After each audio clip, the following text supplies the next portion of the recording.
Hi friends, ഇന്ന് നമുക്ക് നല്ല ക്രിസ്പി ആയിട്ടും ടേസ്റ്റി ആയിട്ടും മസാല ഡയമണ്ട് കട്ട് എങ്ങനെയാണ് ഉണ്ടാക്കുന്നതെന്ന് നോക്കാം. വളരെ എളുപ്പത്തിൽ ഉണ്ടാക്കാൻ പറ്റുന്ന ഒരു സ്നാക്കാണിത്. നല്ല എയർ ടൈറ്റ് ആയിട്ടുള്ള ഒരു പാത്രത്തിൽ സൂക്ഷിക്കുകയാണെങ്കിൽ 1-2 മാസം വരെ നമുക്കിത് സൂക്ഷിച്ച് വെച്ച് കഴിക്കാനായിട്ട് പറ്റും. നല്ല ക്രിസ്പി ആയിട്ട് തന്നെ ഇരിക്കും. വീഡിയോയിലേക്ക് പോകുന്നതിന് മുമ്പായിട്ട് നിങ്ങൾ ഈ ചാനൽ ഇതുവരെ സബ്സ്ക്രൈബ് ചെയ്തില്ലെങ്കിൽ ഒന്ന് സബ്സ്ക്രൈബ് ചെയ്തേക്കണേ. കൂടെ അതിൻ്റെ അടുത്തുള്ള ബെല്ലൈക്കൺ ക്ലിക്ക് ചെയ്യാനും ഓൾ എന്ന ഓപ്ഷനിൽ ക്ലിക്ക് ചെയ്യാനും മറക്കരുത്.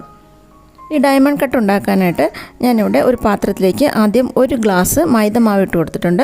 അതിൻ്റെ കൂടെ 1 ഗ്ലാസ് ഗോതമ്പ് മാവും കൂടെ ഇട്ട് കൊടുക്കാം. മൈദമാവും ഗോതമ്പ് മാവും ഒരേ അളവിലെടുക്കണം. അതിലേക്ക് ആവശ്യത്തിനുള്ള ഉപ്പ് 1 ടീസ്പൂൺ അളവിൽ ഉപ്പ് ചേർക്കാം. എന്നിട്ട് നന്നായിട്ടൊന്ന് മിക്സ് ചെയ്യാം. ഇനി ഇതിലേക്ക് ഞാൻ ചേർക്കുന്നത് 2 ടേബിൾ സ്പൂൺ സൺഫ്ലവർ ഓയിലാണ്. സൺഫ്ലവർ ഓയിലിന് പകരം നെയ്യ് വേണമെങ്കിലും ചേർത്ത് കൊടുക്കാം. എന്നിട്ട് നന്നായിട്ടൊന്ന് മിക്സ് ചെയ്യാം. എന്നിട്ടത് കൈ വെച്ചിട്ട് നല്ലപോലെ ഒന്ന് മിക്സ് ചെയ്യണം. നമ്മൾ എണ്ണ ഒഴിച്ച് ഇതുപോലെ മിക്സ് ചെയ്യുമ്പോൾ അതിൽ ചെറിയ ചെറിയ കട്ടകളൊക്കെ ഉണ്ടാകും. അതൊക്കെ ഒന്ന് മാറ്റാനായിട്ട് കൈ വെച്ചിട്ട് നന്നായിട്ടൊന്ന് ഉടച്ച് കട്ടകളൊക്കെ ഒന്ന് ഉടച്ച് നന്നായിട്ടൊന്ന് മിക്സ് ചെയ്തെടുക്കാം. മാവ് ഇപ്പോൾ നന്നായിട്ട് മിക്സ് ചെയ്ത് വെച്ചിട്ടുണ്ട്. ഇനി ഇതിലേക്ക് 1 ടേബിൾ സ്പൂൺ കറുത്ത എള്ള് ചേർത്ത് കൊടുക്കാം. കറുത്ത എള്ള് ഒന്ന് കഴുകിയിട്ടിട്ട് കൊടുത്തതാണിത്. ഇനി ഇതിലേക്ക് 1 ടീസ്പൂൺ ജീരകം ചേർക്കാം. ഇനി ഇതിൽ ചേർക്കാനായിട്ട് ഞാൻ ഒരു 10 അല്ലി വെളുത്തുള്ളി എടുത്തിട്ടുണ്ട്. അതിൻ്റെ കൂടെ ഒരു 1.5 ടീസ്പൂൺ അളവിൽ മുളക് പൊടിയും കൂടെ ചേർത്തിട്ട് നന്നായിട്ടൊന്ന് അരച്ചെടുക്കാം. മുളക് പൊടിക്ക് പകരം വറ്റൽ മുളക് ചേർത്താലും മതിയാവും. ഒരു 4-5 വറ്റൽ മുളക് ചേർത്ത് കൊടുത്താലും മതി. മുളക് പൊടി ചേർക്കുമ്പോൾ എരിവിനനുസരിച്ച് ചേർത്ത് കൊടുക്കണം. ഞാനിപ്പോൾ എടുത്തത് നല്ല എരിവുള്ള മുളക് പൊടിയാണ്, അതുകൊണ്ട് 1.5 ടീസ്പൂൺ ചേർത്തിട്ടുണ്ട്. അതിലേക്ക് കുറച്ച് വെള്ളം ഒഴിച്ചിട്ട് നല്ല പേസ്റ്റ് പോലെ ഒന്ന് അരച്ചെടുക്കണം. ഞാനിപ്പോൾ മുളക് പൊടിയും വെളുത്തുള്ളിയും കൂടെ നന്നായിട്ട് അരച്ചെടുത്തിട്ടുണ്ട്. അതും കൂടെ മാവിലേക്ക് ചേർക്കാം.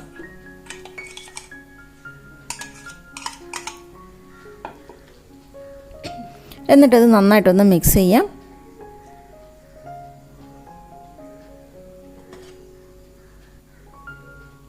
ഇനി ഇതിലേക്ക് ആവശ്യത്തിന് വെള്ളം ഒഴിച്ചിട്ട് നന്നായിട്ടൊന്ന് കുഴച്ചെടുക്കാം. നമ്മൾ ചപ്പാത്തിക്കൊക്കെ മാവ് കുഴയ്ക്കുന്ന പോലെ നല്ലപോലെ കുഴച്ചെടുക്കാം. സാധാരണ പച്ചവെള്ളം ഒഴിച്ചാൽ മതി, ചൂടുവെള്ളം ഒന്നും വേണ്ട. പച്ചവെള്ളം ഒഴിച്ചിട്ട് നന്നായിട്ട് കുഴച്ചെടുക്കാം.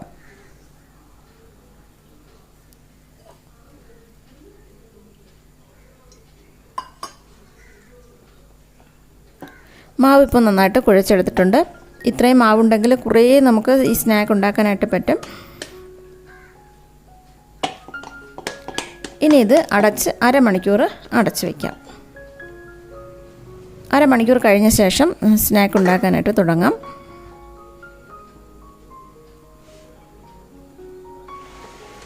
ഇപ്പോൾ അരമണിക്കൂറായിട്ടുണ്ട്. മാവ് കുറച്ചുകൂടെ നല്ല സോഫ്റ്റായിട്ട് വന്നിട്ടുണ്ട്.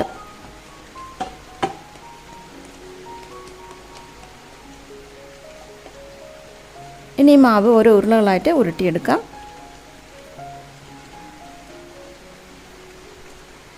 കുറച്ച് വലിപ്പമുള്ള ഉരുളകളായിട്ട് ഉരുട്ടിയെടുക്കാം.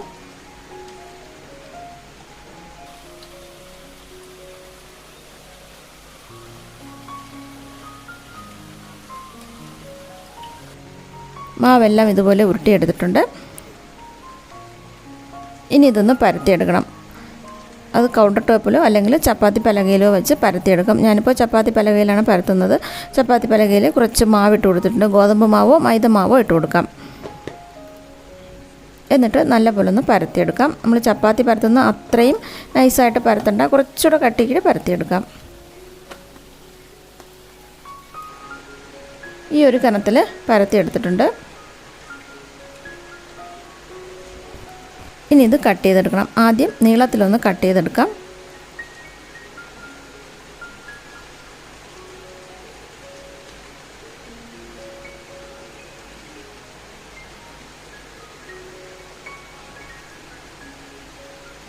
വളരെ പെട്ടെന്ന് ഉണ്ടാക്കിയെടുക്കാൻ പറ്റുന്ന ഒരു സ്നാക്കാണിത്. എല്ലാവർക്കും ഇഷ്ടപ്പെടുകയും ചായയ്ക്കും ഒക്കെ കഴിക്കാനായിട്ട് എല്ലാവർക്കും വളരെ ഇഷ്ടപ്പെടുന്ന ഒരു സ്നാക്കായിരിക്കും.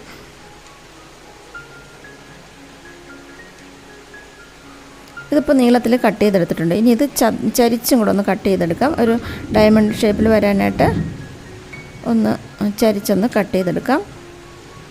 ഏത് ഷേപ്പിൽ വേണമെങ്കിലും ഇതുണ്ടാക്കിയെടുക്കാം. ഡയമണ്ട് കട്ടായതുകൊണ്ട് ഞാൻ ഇതുപോലെ ചരിച്ചൊന്ന് കട്ട് ചെയ്തെടുക്കുവാണ്.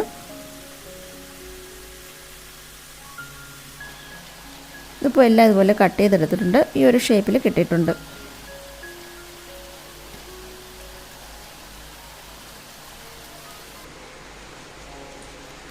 ഇതെല്ലാം ഒരു പാത്രത്തിലേക്ക് മാറ്റാം.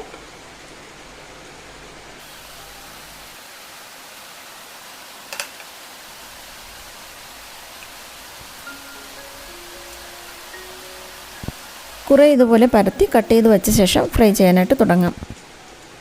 എണ്ണ ഞാൻ ചൂടാക്കാനായിട്ട് വെച്ചിട്ടുണ്ട്. എണ്ണ നന്നായിട്ട് ചൂടായ ശേഷം ഇട്ട് കൊടുക്കാം.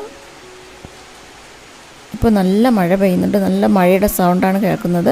മഴയും ഇടിയും മിന്നലും എല്ലാം ഉണ്ട്. എണ്ണ നന്നായിട്ട് ചൂടായ ശേഷം ഇട്ട് കൊടുക്കണം. എന്നാൽ ഇത് ഇട്ട ശേഷം തീ കുറച്ച് വയ്ക്കണം. ഒരു മീഡിയം ഫ്ലെയിമിലിട്ടിട്ട് വേണം ഫ്രൈ ചെയ്തെടുക്കാൻ. എന്നാലേ നല്ല ക്രിസ്പി ആയിട്ട് കിട്ടുള്ളൂ. തീ കൂട്ടിക്കുകയാണെങ്കിൽ പെട്ടെന്ന് ഇതങ്ങ് കരിഞ്ഞിട്ട് നല്ല ക്രിസ്പി ആയിട്ട് കിട്ടില്ല. തീ കുറച്ച് വെച്ച് തന്നെ ഇത് ഫ്രൈ ചെയ്തെടുക്കണം. ഇടുമ്പോൾ തന്നെ ഇത് നല്ല പൊള്ളി വരും. നല്ല പോലെ പൊങ്ങി വരും. നന്നായിട്ടൊന്ന് ഇളക്കി ഫ്രൈ ചെയ്തെടുക്കാം. കുറച്ച് സമയം തിരിച്ചും മറിച്ചിട്ട് ഇളക്കി ഫ്രൈ ചെയ്തെടുക്കണം. തീ കുറച്ച് തന്നെ മീഡിയം ഫ്ലെയിമിലിട്ടിട്ട് വേണം ഫ്രൈ ചെയ്തെടുക്കാൻ. മീഡിയം ഫ്ലെയിമിലിട്ടാലും കുറേ സമയമൊന്നും എടുക്കില്ല. പെട്ടെന്ന് തന്നെ ഇത് നല്ല ക്രിസ്പി ആയിട്ട് കിട്ടും. ഇതുപോലെ ഒന്ന് കളറ് മാറി വരുന്ന സമയത്ത് കോരി മാറ്റാം. ഇതിങ്ങനെ കോരി എടുക്കുമ്പോൾ തന്നെ നല്ലൊരു സൗണ്ട്, കിലുകിലും ഒരു സൗണ്ട് കേൾക്കും. ആ സമയത്ത് കോരി മാറ്റാം. നല്ല ക്രിസ്പി ആയിട്ടുള്ള സ്നാക്ക് ഇപ്പോൾ കിട്ടിയിട്ടുണ്ട്.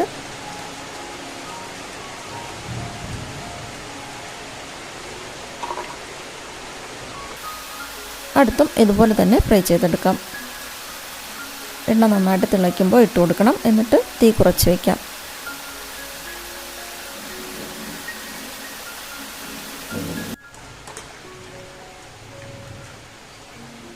അതും കോരി മാറ്റാം.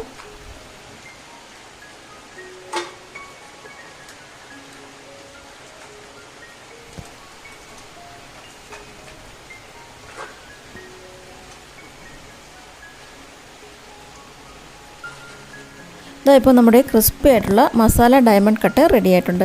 നല്ല കറുമുറ കഴിക്കാനായിട്ട് എല്ലാവർക്കും ഇഷ്ടപ്പെടുന്ന ഒരു സ്നാക്കാണിത്. കാണുമ്പോൾ തന്നെ മനസ്സിലാവും. നല്ല ഭംഗിയുള്ള നല്ല ക്രിസ്പി ആയിട്ടുള്ള ഡയമണ്ട് കട്ടാണിത്. ഇതെല്ലാവരും ഒന്ന് ട്രൈ ചെയ്ത് നോക്കണം. അതിനുശേഷം അഭിപ്രായങ്ങൾ കമൻറ്റ് ബോക്സിലൂടെ അറിയിക്കണം. Thanks for watching.